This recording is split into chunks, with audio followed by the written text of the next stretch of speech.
Hello दोस्तों, आज के इस वीडियो में हम लोग सांख्यिकी का कुछ इंपॉर्टेंट ऑब्जेक्टिव देखेंगे जो आपके परीक्षा में पूछे जा सकते हैं। तो वीडियो काफ़ी इंपॉर्टेंट है, शुरू से लेकर अंत तक बने रहना है।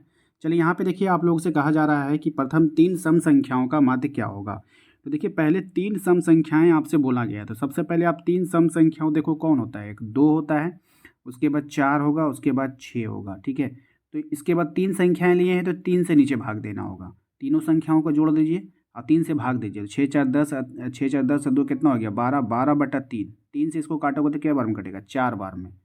ठीक है, तो कितना हो गया, तीन चौके बारह। कितना हो गया, तीन चौके बारह। तो आंसर कितना आया, चार। तो इसीलिए आपका ऑप्शन नंबर बी आंसर हो जाएगा यहाँ पे। ठीक है, उसके बाद देखिए, आपको क्वेश्चन नंबर दो में आपसे क्या कह रहा है। क्वेश्चन नंबर दो में कहा जा रहा है कि आंकड़े सात आठ नौ नौ नौ तीन पाँच चार का बहुलक क्या होगा। देखिए, बहुलक का मतलब सिंपल है कि जो बहुत बार आया वही बहुलक है। ठीक है, तो यहाँ पे आप देखो, नौ ही केवल एक ऐसी संख्या है जो दो बार दिख रहा है आपको, तो इसलिए नौ आंसर हो जाएगा ऑप्शन नंबर सी। ठीक है, क्वेश्चन नंबर तीन पे आइए। इस तरह का सवाल आप लोग के एग्जाम में आता है और विद्यार्थी वहाँ पे कंफ्यूज हो जाते हैं और आंसर को छोड़कर आ जाते हैं। तो आप लोग बिल्कुल भी कंफ्यूज मत होना, इसको पूरा से याद करके जाना है। ठीक है, राइट आंसर हो जाएगा इसका ऑप्शन नंबर बी, थ्री माध्य बराबर बहुलक प्लस टू माध्य। और जानते हो, कभी कभी इस पे सवाल भी आपसे पूछ लेता है कि इतना माध्य है और इतना माध्यक है तो बहुलक बताइए। अच्छा, बहुलक दे दिया, माध्य दे दिया, तो माध्यक बताइए। तो ये इसी फॉर्मूला पर बैठा के बनता है वहाँ पर। ठीक है, तो फॉर्मूला आपको याद रखिएगा, थ्री माध्य बराबर बहुलक प्लस टू माध्य। ठीक है, ये फॉर्मूला याद रखिएगा। क्वेश्चन नंबर चार पे आओ। क्वेश्चन नंबर चार में कह रहा है कि आंकड़ा आपको दिया है सात पंद्रह दस नौ चौदह और तीन सात दस दस आठ, सोलह की माध्यिका क्या होगी। ठीक है, तो अब देखिए इसका क्या बोल दिया, माध्यिका, यानी कि माध्यिका, है ना। माध्यिका का मतलब क्या होता है पता है आपको, माध्यिका का मतलब मध्यिका।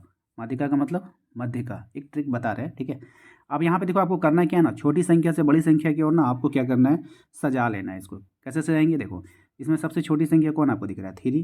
चलो थ्री, थ्री के बाद देखो फोर, फोर देखो फोर है। अच्छा, फोर के बाद और भी कोई नंबर है तो अगर दो को फोर रहेगा तो दो को फोर लेंगे। ठीक है, अच्छा ये हो गया। अब उसके बाद देखो, फोर हमने ले लिया। उसके बाद यहाँ पे है फाइव नहीं है, सिक्स नहीं है, सेवन है, सेवन को ले लो। उसके बाद एट है। अच्छा, एट होने के बाद सेवन दो गए, सॉरी दो गए तो दो को लेना होगा, सेवन दो को हो गया। फिर एट है। ठीक है, एट भी एक ही को है। अच्छा, नाइन देख लो, नाइन कितना है, एक बार में लिया है। ठीक है, उसके बाद दस है, दस तीन बार है, एक दो तीन, तीन बार दस ले लो। उसके बाद ग्यारह नहीं है, बारह नहीं है, तेरह नहीं, चौदह नहीं है, पंद्रह है। तो आप उसके बाद क्या लिखोगे, डायरेक्ट पंद्रह लिखोगे। ठीक है, तो इतना लिख देने के बाद आप इसको गिन लो क्या है, एक दो तीन चार पाँच छः सात आठ नौ दस, ऊपर की संख्या निकलो। एक सोलह भी है, देखिए सोलह छूट गया, सोलह भी ले लीजिए, तो यानी कि ग्यारह हो गया ना। एक दो तीन चार पाँच छः सात आठ नौ दस ग्यारह, टोटल हम लोगों का ग्यारह संख्या है। ग्यारह संख्या को हमने बढ़ते क्रम में सजा लिया। ठीक है, अब क्या करो, ग्यारह संख्या है तो हमें बीच के कैसे निकालेंगे, पांच संख्याएं इधर से हटा दो, दो दो चार एक पाँच। अब पांच संख्याएं इधर से हटा दो, दो दो चार एक पाँच, बच गया कौन बीच में, नौ। तो माध्यिका कितनी निकल गई, नौ। ऑप्शन नंबर डी हमारा राइट आंसर हो जाएगा। ठीक है, आप इसको घटते क्रम में भी सजा सकते हो या फिर बढ़ते क्रम में भी सजा दो, सजाना आपके ऊपर है कि आप किस क्रम में सजा रहे हो।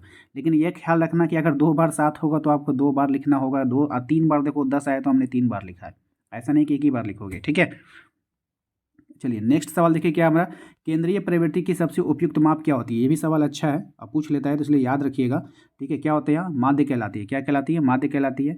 उसके बाद है हमारा प्रत्यक्ष विधि, क्या है, ज्ञात करने की एक विधि लिखिए। प्रत्यक्ष विधि ज्ञात करने की कौन सी विधि होती है, तो ये जो होता है ना वो क्या होता है, माध्य होता है। ठीक है, याद रखना है। उसके बाद देखिए सेवन में कह रहा है कि वर्ग अंतराल है, आपको कुछ दे दिया है, उपयुक्त दिए गए आंकड़े का माध्यक वर्ग बारंबारता क्या है। तो देखिए, माध्यक वर्ग बारंबारता जो होता है ना, जो मेन बारंबारता होता है, वो जो जो सबसे ज़्यादा बार दिखता है ना, सबसे बड़ा जो होता है वही होता है। ठीक है, ऑप्शन नंबर ऑप्शन बोल रहे हैं बारह हो जाएगा, तो बारह कहाँ दिख रहा है, ऑप्शन नंबर सी में। ठीक है, नेक्स्ट है वर्ग अंतराल दे दिया है, उसके बाद माध्यक वर्ग पूछा है। अब जो सबसे बड़ा होगा ना उसी का सामने वाला जो वर्ग होगा वही इसका माध्यक वर्ग होगा। ठीक है, तो बीस और पच्चीस कहाँ पे दिख रहा है, ऑप्शन नंबर सी में। बीस और पच्चीस इसका राइट आंसर हो जाएगा। ठीक है, चलिए क्वेश्चन नंबर आते हैं हम लोग नाइन पे। ठीक है, नाइन पे देखो क्या है, कह रहा है कि उपरोक्त दिए गए आंकड़ों के लिए बहुलक क्या होगा, है ना। तो देखिए बहुलक का बहुलक आपसे पूछा गया है ना, तो बहुलक जो बहुत बार आया है। तो देखो यहाँ पर जो जीरो है एक बार आया है, एक एक तीन बार आया है, दो जो है आपका नौ बार आया है। तो यही तो हमें दिख रहा है, यही दो ही तो हमें दिख रहा है जो बहुत बार आया है, नौ बार आया है। तो दो हमारा राइट आंसर होगा, ऑप्शन नंबर बी हो जाएगा। ठीक है ना, समझ में आ गया। दस नंबर पे आओ। दस में कह रहा है कि वर्ग अंतराल है आपको दिया गया और इसमें आपसे पूछ लिया है कि बहुलक वर्ग बता दीजिए। तो भैया बहुत बार कौन आया है यहाँ पे, बहुत बार 40 आया है। और 40 का जो वर्ग कौन है, 20 और 30 है, दिख रहा है ना। इसका वर्ग अंतराल कौन है, वर्ग कौन है, 20 और 30 है। तो 20 तो इसका कहाँ पे, ऑप्शन नंबर सी में। तो ऑप्शन सी हमारा राइट आंसर हो जाएगा। और इस तरह का सवाल आएगा तो पूरा आप लोगों को फोड़ फाड़ के आ जाना है, ठीक है। चलो आंकड़े कितना है हमारा, 3 1 3 2 1 2 0 1 3 2 3 3 का बहुलक कितना है। अब भैया तो बहुलक हमें तो अब इसको सजाना, बहुलक क्या है, सफक पता चला कि 3 ही सबसे ज़्यादा बार आया है, ठीक है। एक ही नज़र में आप पकड़ लोगे, 1 2 3 4 5 बार 3 आ गया है ना। तो इसलिए ऑप्शन सी हमारा राइट आंसर हो जाएगा। नेक्स्ट सवाल देखो क्या है हमारा, क्वेश्चन नंबर 12 में कह रहा है कि वर्ग अंतराल संचयी बराबरता के बीच खींचे गए आलेख को क्या कहते हैं। ये बहुत ही अच्छा सवाल है, ठीक है। त्वरण कहते हैं इसको, क्या बोलते हैं, त्वरण कहते हैं, याद रखना है इसको। उम्मीद करते हैं कि आप लोगों को वीडियो अच्छा लगा है। वीडियो अच्छा लगा है तो लाइक करना है, चैनल पे पहली बार आए तो सब्सक्राइब करके बेल आइकन को दबा लीजिएगा ताकि आने वाली हर एक वीडियो का नोटिफिकेशन आपके मोबाइल पे जाए। मिलते हैं अगले वीडियो में, थैंक यू।